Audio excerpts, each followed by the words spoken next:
For the Ukrainians to win this war, not only does the balance of forces continue to need to tip in their advantage, three things have to happen. Number one, they need a lot more equipment.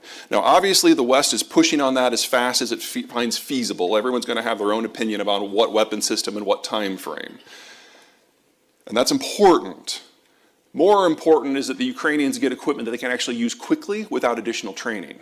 So we're in the process of training up tens of thousands of Ukrainian soldiers across NATO countries. The first batch of 5,000 just went back to Ukraine last week. But more important is that the several million Ukrainians under arms actually get arms they can use. That's not long-range artillery. That's not fighter jets. That's not tanks. That's former Soviet stuff. And one of the best things that happened as part of the Iziumen assault is this little cluster right here, this little tip. That's Iziumen. That is the place that the Russians were planning on doing a spider web of attacks from, pushing west into Ukraine proper. And they ran. And they left everything. And so in one day, the Ukrainians got more weapons transfers from the Russians than the West has given Ukraine in 6 months. They doubled the number of tanks they have overnight. And they're tanks they know how to use. And they're now starting to use them. There's a lot of deferred maintenance that needed to be done. But they're working on it. For the Ukrainians to win this war, we don't just need another Kharkiv. We need 20 of them. The scale of the territory here is huge. Ukraine is roughly the same size as Texas. And they have to destroy the Russians' capacity to fight. Russia has fought 50-odd wars. Weather has won most of those. It's a waiting game with the Russians. So if the Ukrainians are going to pull this off, they have to destroy the ability of the Russians to fight in the first place. That has never happened without at least 500,000 battlefield deaths. At most, we're at 70 right now. The way you do that is you blow up this piece of infrastructure in the south. This is the Kerch Bridge. Now, it's a little difficult to tell its scale here, but all the dotted lines on this map are the rail networks. And there is not a single road network, or rail network, excuse me, that goes from the Donbass in the east to the southern front at all. It all comes in via one link over the Kerch Bridge into Crimea and then north. If Kerch is destroyed, the Russians lose all rail support. And if they capture Kherson, those green arrows, they're likely to get almost as many tanks as they did at Izium, because the Russians can't take the tanks with them across the bridges. The bridges are too damaged. They have to get out and walk. If you do that, you leave roughly 2.5 million Russian citizens in Crimea and the vast bulk of the Russian military position in Ukraine without supply. And starvation of Ethiopian scale starts. That is how Ukraine wins.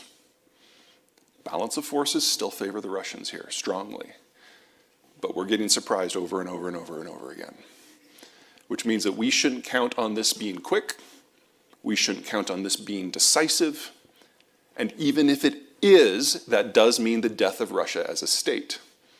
So whether the Russians win and we're at the gates of Warsaw, or the Russians lose and we're looking disintegration in Moscow, either way, we are in a very different economic world. Oh, yeah, okay. One more thing, well, no, like one of 1,000 things. The first column, if you put Russia, Ukraine, and Belarus in kind of the same bucket, collectively are the world's largest supplier of the first column. Number 2 for the second, third for the third. I'm going to be speaking at Langley next week, and they only want to talk about this. We're going to have 4 hours on just this. Holy crap. Yeah, not intimidating at all. I'm going to fly through a few that don't touch you guys directly, and some that do. But most of the energy stuff we're going to treat separately. So first of all, nickel, copper, aluminum. Can you do anything in the EV or the green tech or the electricity space without those? Okay. Lesson number 1, the materials inputs that we need to do what you guys do are going to be in circumscribed supply moving forward. Building out new supplies of this on a global scale is a 25-year project. The world's #1 wheat exporter has invaded the world's #5 wheat exporter and is deliberately destroying any civilian infrastructure it comes across, with a double emphasis on anything agricultural. Ukraine will cease being an oil or a food exporter after the end of this year. We will never rebuild that. Here's my personal nightmare. Not only are these parts of the world important for food supply, they are the world's biggest suppliers of the materials that are necessary that we all use to make fertilizer. Specifically, Belarus and Russia are responsible for 40% of global potash. Hasn't been interrupted yet, but remember, this either ends in Warsaw or it ends in Moscow. You should count on all that going away. The increases that we've seen, the food inflation we've seen, this is before we actually have disruptions into the input flows. Now, we have been very fortunate in calendar year 2022. Mother Nature has given us great growing weather in most of the world. So we're not looking at food shortages this year, unless you happen to be a beneficiary of like the UN food program, which gets most of their grain from Ukraine. But the fertilizer flows have already been interrupted. This is a problem for next year.